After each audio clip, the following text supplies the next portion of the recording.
क्या फल है? इस शिवलिंग पर ये 3 उंगली घुमाई जाए तो इसका फल क्या है? तो आपको लगेगा भगवान शंकर को त्रिपुंड लगाना है। बोलो सही है गलत है?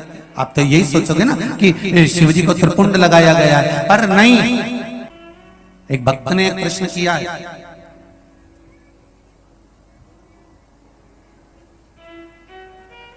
कि हमारे गुरु जी कहते हैं, एक भक्त कह रहा है व्हाट्सएप पर, ऑफिस में मैसेज गया होगा तो वहां से आशीष जी के पास में पत्र आया, तो उसमें उस मैसेज में लिखा है कि हमने जिन गुरु जी से गुरु दीक्षा ली है, गुरु मंत्र लिया है, वो गुरु जी कहते हैं कि भगवान से कभी कुछ नहीं मांगना चाहिए।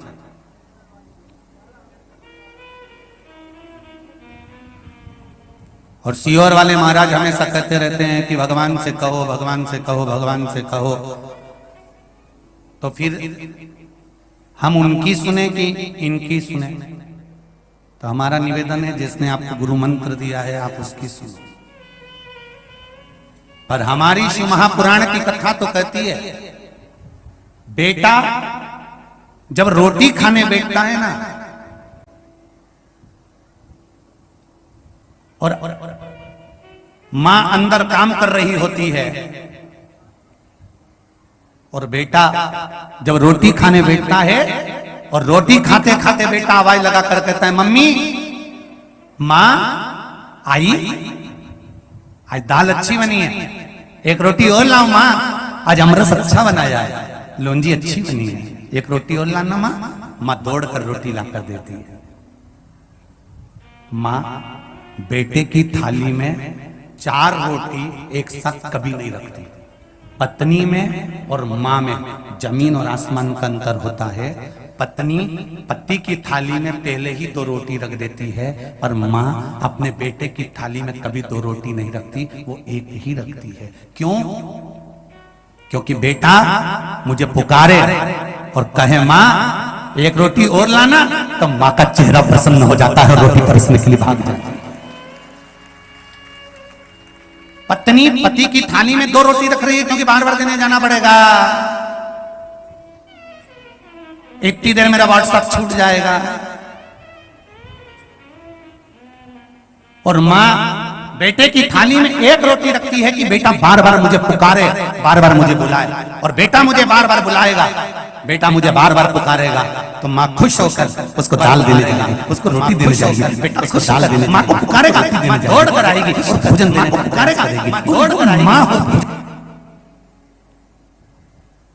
बस उसी तरह से महापुराण की कथा कहती है, जैसे एक मां का नाम लेकर बेटा बार बार पुकारता है और मां उसको बार बार देती है, उसी तरह जब संसार में जन्म लेने वाला मनुष्य मेरे देव अधिदेव महादेव को पुकारता है, तो महादेव भी बार बार आकर देकर प्रसन्न होता है।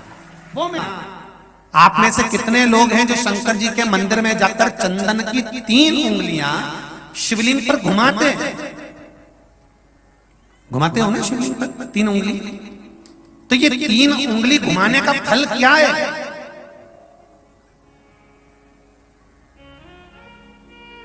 क्या फल है? इस शिवलिंग पर ये 3 उंगली घुमाई जाए तो इसका फल क्या है? तो आपको लगेगा भगवान शंकर को त्रिपुंड लगाना है। बोलो सही है गलत है? आप तो यही सोचोगे ना कि शिव जी को त्रिपुंड लगाया गया है, पर नहीं। शिव महापुराण की कथा कहती है, इसमें आप अगर विद्धेश्वर संहिता को या पार्वती खंड को निकालोगे, या आप स्कंद पुराण का या लिंग पुराण की कथा को उठाकर देखोगे, तो उसमें वर्णन आता है, जब कोई पुरुष, नारी या बच्चा अगर चंदन लेकर गया है, अष्टगंध लेकर गया है, या जल चढ़ाने के बाद चंदन भी नहीं है, अष्टगंध भी नहीं है, लाल चंदन भी नहीं है, और मात्र उंगली से 3 लाइन खींचता है, उसका मतलब त्रिपुंड लगाना नहीं होता। उसका मतलब होता है कि उसने एक पार्थिव शिवलिंग का निर्माण कर पूजन कर ली है, यह फल प्राप्त, उसका फल ये प्राप्त होता है।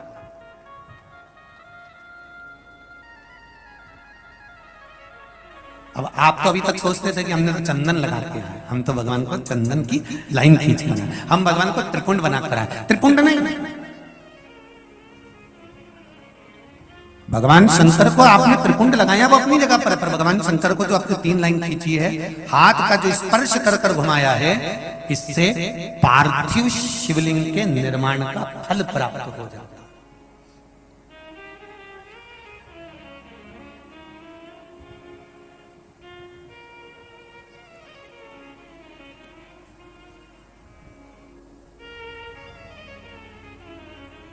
विशेष जब कामना रहती है, विशेष कामना, आज आपका मन कर गया 108 चावल के दाने मेरे को शिव जी को चढ़ाना, 108 चावल के दाने मुझे आज शंकर भगवान को चढ़ाना। विशेष आज आपके मन में कोई मनोरथ बड़ा है, कोई कामना बड़ी है, और बाबा से आपने विनती करी कि मेरा ये कार्य अटक रहा है, आप पूरा करोगे, मुझे विश्वास है। 108 चावल के दाने चढ़ाना है। आपने चंदन लगाया, हाथ की हथेली पर 108 चावल के दाने जो घर से गिनकर लेकर गए हो, उसको हथेली में रखा। एक एक चावल का दाना नहीं चढ़ाया, हथेली में रखकर जो विशेष कामना, जैसे किसी कर्मकांडी ब्राह्मण से पूछा जाए, पूजन होने के बाद में विशेष अर्घ दिया जाता है, विशेष अर्घ।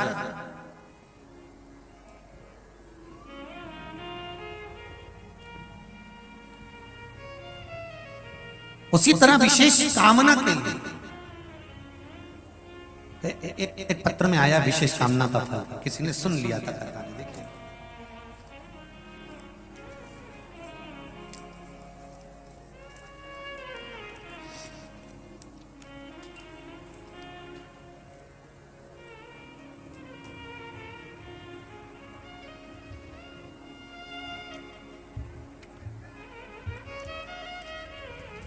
शादी की पत्रिका भी भेजी, तुम इतने सारे मत चले जाना हो। गुरुजी शिव महापुराण की कथा 4 महीने से टीवी पर सुन रही हूं। मेरे छोटे भाई की शादी 5-6 साल से नहीं हो पा रही थी, तब आपने कथा में पशुपति व्रत के बारे में बताया था, अक्षत की पूर्णता के बारे में बताया था। मैंने मेरे भाई के लिए करा, और बाबा की कृपा से मेरे भाई की शादी 26 जून की है। मैं शिव बाबा को पत्रिका देने के लिए आया, निमंत्रण पत्र भी ऐसे, पत्रिका भी साथ। विशेष अर्घ की महत्वता जैसे है, उसी तरह अक्षत की महत्वता विशेष। 108 अक्षत के दाने हाथ में हो, और आपकी कामना कर कर जिस कार्य के लिए आपने बाबा को आज स्पर्श किया है, हाथ में लेकर जहां आपने चंदन लगाया है, उसी जगह पर हथेली से बाबा को चंदन वाले स्थान पर उस 108 चावल के दाने को रख देना चाहिए, छोड़ देना चाहिए या लगा देना चाहिए। विशेष अर्घ का महत्व किसी कर्मकांडी ब्राह्मण से अवश्य पूछना कि उसका फल क्या होगा। विशेष अक्षत का महत्व शिव महापुराण की कथा करते, विशेष। अब आपका समर्पण, आप जो देवाधिदेव महादेव को समर्पण कर रहे हो, भगवान शंकर की आराधना कर रहे हो, भगवान शिव की स्तुति कर रहे हो, भगवान शंकर के स्मरण में लगे हुए हो, उसका एक महत्व, उसका एक सुख। शिव पुराण कर रही है, शंभो शरणे पड़ी मांगू घड़ी रे, दुख काटो दया करी निदर्शन दया करी निदर्शन। 108 चावल के दाने लेकर, तो यहां मात्र स्पर्श की मूलता कर दी। ध्यान रखिएगा। तो जो पत्र लिखे हैं, और पत्र में उन्होंने लिखा कि हमारे यहां हमने ऐसा सुना है कि शिवलिंग, गर्भवती नारी शिवलिंग का स्पर्श या शिवलिंग की पूजन नहीं कर सकती, तो उसको कृष्णेश्वर महादेव 12 ज्योतिर्लिंग में से एक ज्योतिर्लिंग है कृष्णेश्वर महादेव। कृष्णेश्वर महादेव की पूर्ण कथा का स्मरण कराइएगा कि स्वयं सुधर्म नाम का ब्राह्मण अपनी पत्नी से कह रहे हैं कि अगर अब आपसे बालू का शिवलिंग नहीं बनता, मिट्टी का शिवलिंग नहीं बनता, तो एक काम करिए, अब आप बालू के शिवलिंग की जगह, मिट्टी के शिवलिंग की जगह, पार्थिव शिवलिंग की जगह एक काम करना कि आप किसी मंदिर में जाकर शिवलिंग का मात्र स्पर्श कर लेना, भी केवल स्पर्श कर लेना भी पार्थिव शिवलिंग के निर्माण का फल है। केवल स्पर्श।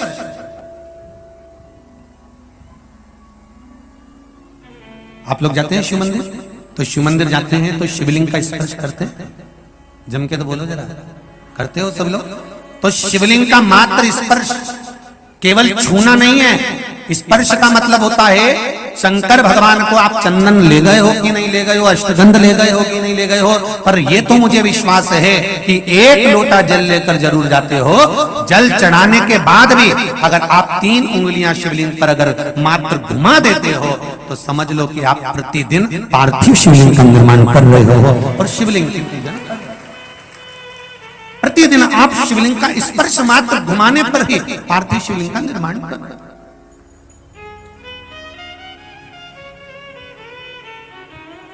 अब जिसके मन में संशय है कि शिव जी का अगरबत्ती नारी पूजन न करे, और ऐसा जिसने बताया है ना, तो उसको जरूर एक बार पकड़ के लेकर आना और बताना कि भाई कौन सी पुराण में किस जगह लिखा है कि ये शिवलिंग का यहाँ पर दर्शन नहीं करना चाहिए, उसका वर्णन होना चाहिए। अगर शिव महापुराण की कथा में से कोई भी चीज चढ़ाने की बात करते हैं, जैसे काली मिर्ची चढ़ाने का बोला, तो उसका भी प्रमाण शिव महापुराण में है। आप छाट सकते हो, निकाल सकते हो, देख सकते हो। गेहूं के दाने का प्रमाण शिव महापुराण में है। अरहर की दाल का प्रमाण शिव महापुराण में है। दुर्वा के जल का प्रमाण शिव महापुराण में है। डाब के प्रमाण शिव महापुराण में है। चावल का प्रमाण शिव महापुराण में है। कौन कौन सी चीजों से भगवान शंकर के शिवलिंग का निर्माण होता है, यहां तक वर्णन करा गया कि भस्म से निर्मित शिवलिंग का भी पूजन हमारे यहां शिव महापुराण में वर्णन।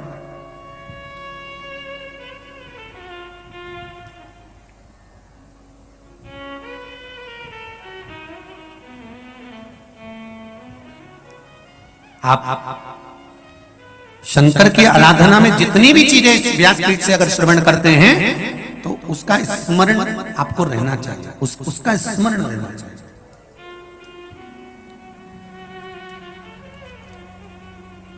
महाराज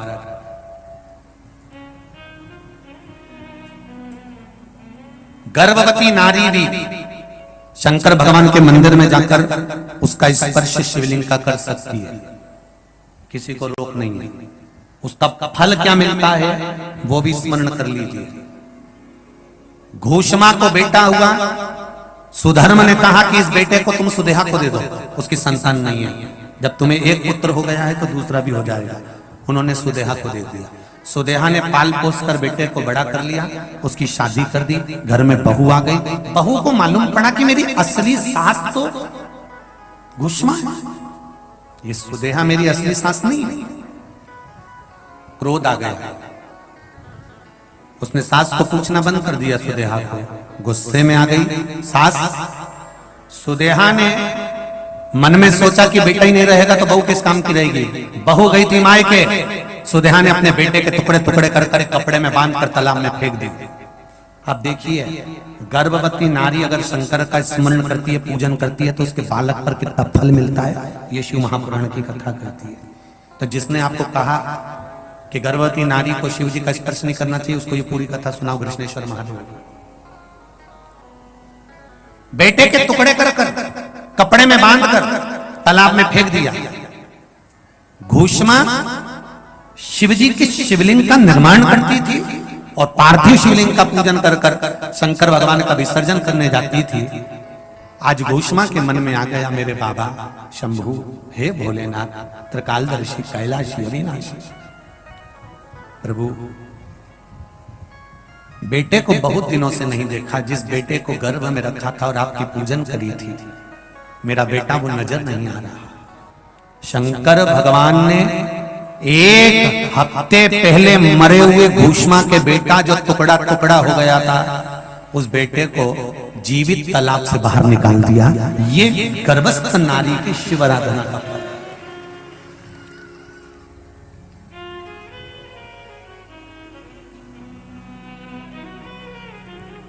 फिर कहेंगे शक्कर रात को खाओ तो भी मीठी लगेगी, दिन में खाओ तो भी मीठी लगेगी। शिव नाम, शिव महापुराण की कथा आपकी मर्जी पड़े तब श्रवण करो। शंकर के मंदिर में जब तुम्हारा मन पड़े तब जाओ। हाँ, आजकल ब्राह्मण देवताओं ने थोड़ा सा नियम बना दिया कि इतनी बजे तक जल चढ़ाएंगे, इसके बाद नहीं चढ़ाएंगे। पर मेरे शंकर भगवान का पहले मंदिर में कोई कपाट नहीं होता था। शिव जी का जो मंदिर होता था उसमें दरवाजे का कोई काम नहीं होता था।